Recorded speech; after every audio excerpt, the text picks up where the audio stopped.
Assalamualaikum warahmatullahi wabarakatuh. Kami dari kelompok 6 ingin mempresentasikan untuk studi kasus kita, yaitu network security. Dengan kelompoknya saya Gilang Saputra, saya Tali Cerita Putri, saya Dewi Wirawan. Sama-sama pendahuluan. Keamanan jaringan semakin penting di dunia digital, di mana hampir semua aktivitas dilakukan melalui jaringan komputer, terutama internet. Keamanan jaringan bertujuan untuk melindungi data, sistem, dan informasi yang ada pada jaringan komputer dari ancaman dan akses tidak sah. Definisinya, keamanan jaringan adalah langkah-langkah yang diterapkan untuk melindungi sistem dan data dari ancaman serta akses tidak sah. Ini termasuk kebijakan perangkat lunak, perangkat keras, dan kontrol lainnya. Identifikasi masalah dari network security. Yang pertama adalah kurangnya pemahaman. Yang kedua ada resiko, ketiga ada ancaman baru, dan keempat ada komplain.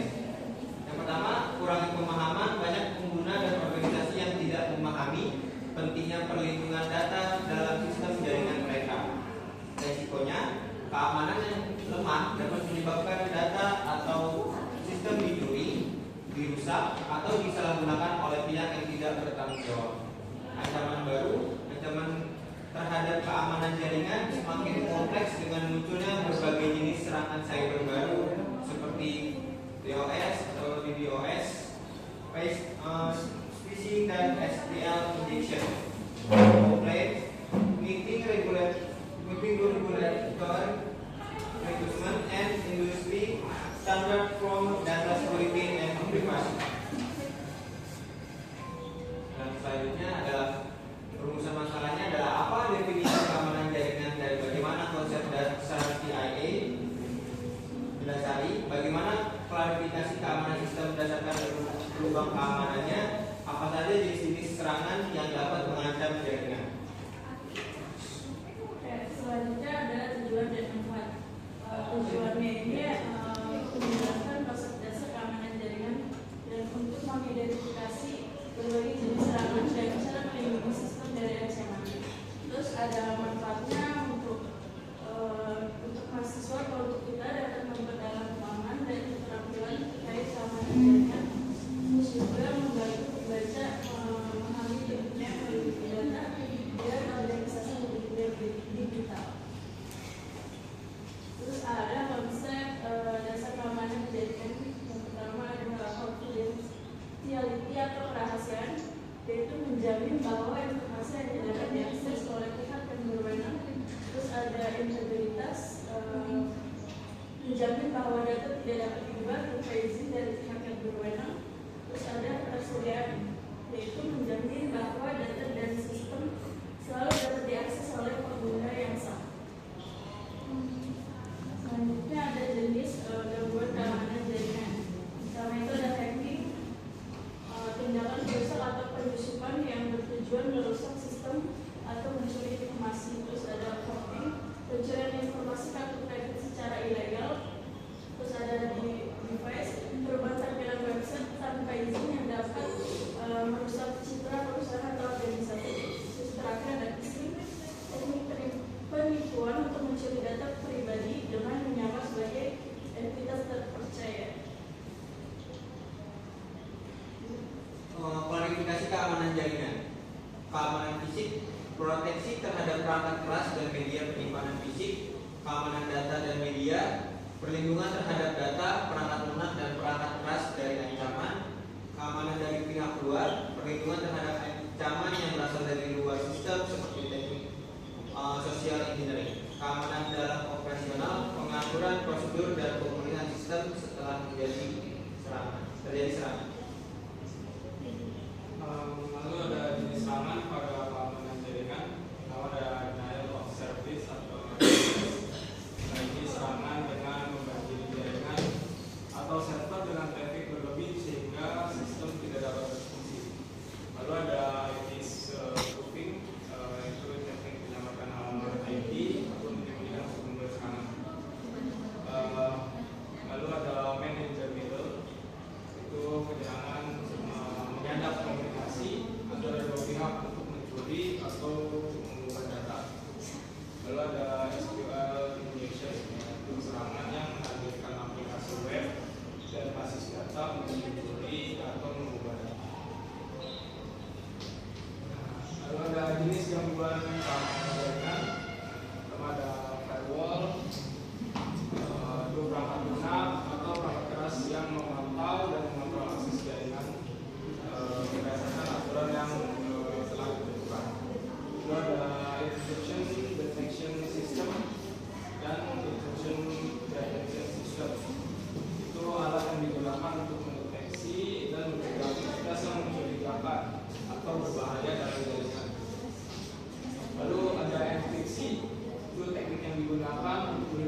terakhir ada password cracking untuk mencoba berbagai macam kombinasi untuk mendapatkan password yang paling.